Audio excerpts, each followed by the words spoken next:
Now I'd like to show you an interview that I've done with Dr. Charles King, who holds a PhD from Harvard and is a professor of marketing at the University of Illinois at Chicago, who actually teaches network marketing at the university.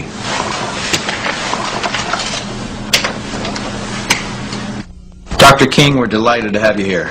I'm pleased to be here, Tim. Dr. King, could you tell us a little of your education and your business background? Tim, I'm a professor of marketing at the University of Illinois at Chicago.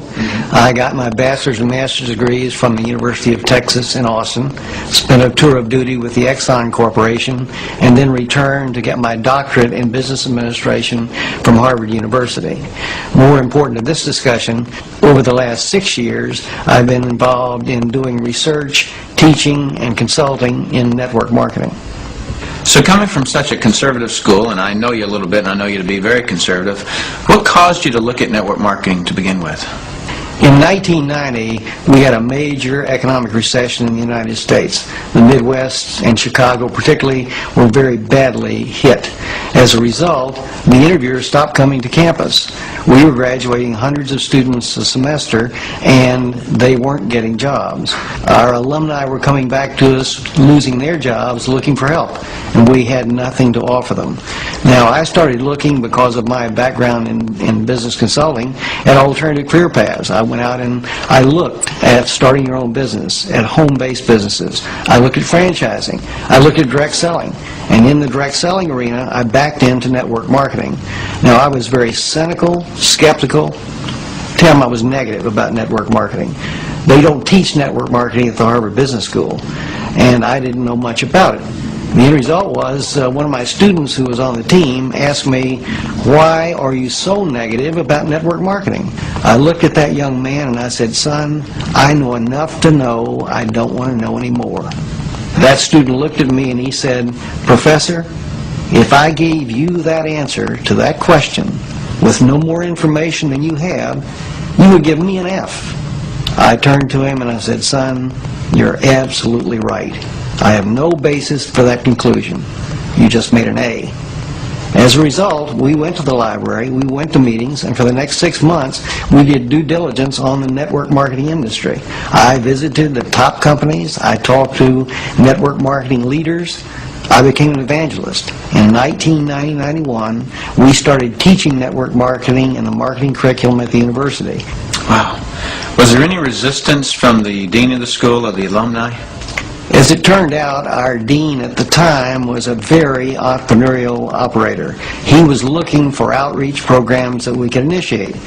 I had done my due diligence. We were getting good reviews in terms of student responses. So the dean said, "Maintain your professional profile and let's move forward with network marketing." What is your view of the industry of network marketing now, and where do you see it going in the future? Tim, the industry is coming of age.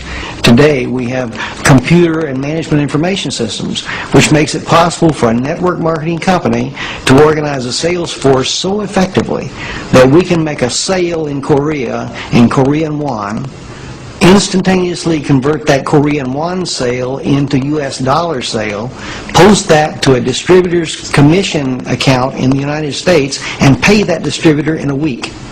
Never before in the history of this industry has that been possible. So we have gone through a dramatic technological wave in the 1980s, the early 90s. I argue now we're moving into the wave of professionalism, and I emphasize professionalism at several levels. Number one, we are seeing more and more professionals, physicians, dentists, attorneys, CEOs, college professors, going into network marketing.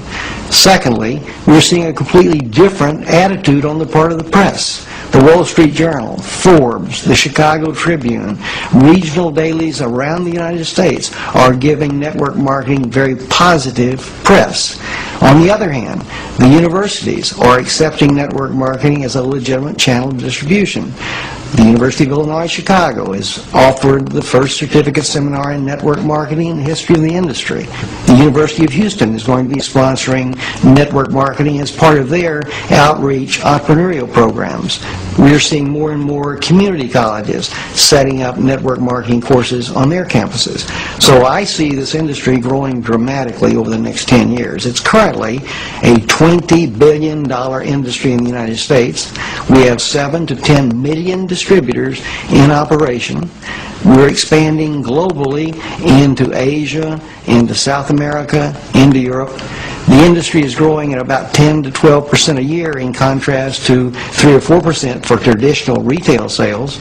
So on my view, the industry is absolutely coming of age. Suppose you run across the super skeptic. What advice do you have for them?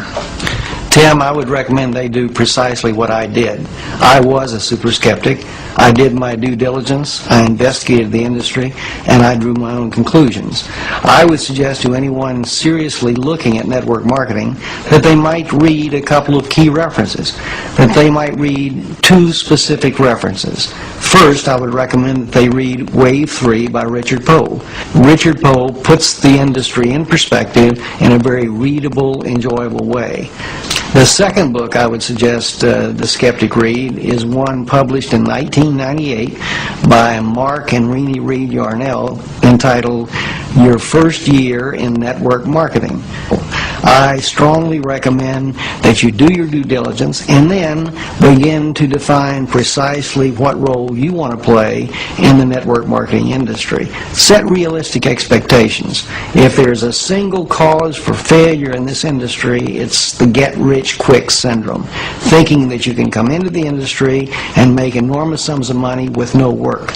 I argue, by contrast, that if you set realistic expectations, you develop a plan of action to guide your business development, you can be successful. If someone were to come to your course, whether it's in Houston or whether it's in Chicago, what would they learn?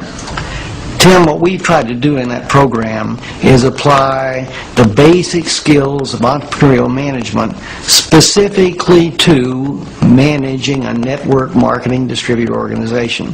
We start by developing a business plan for a network marketing distributor.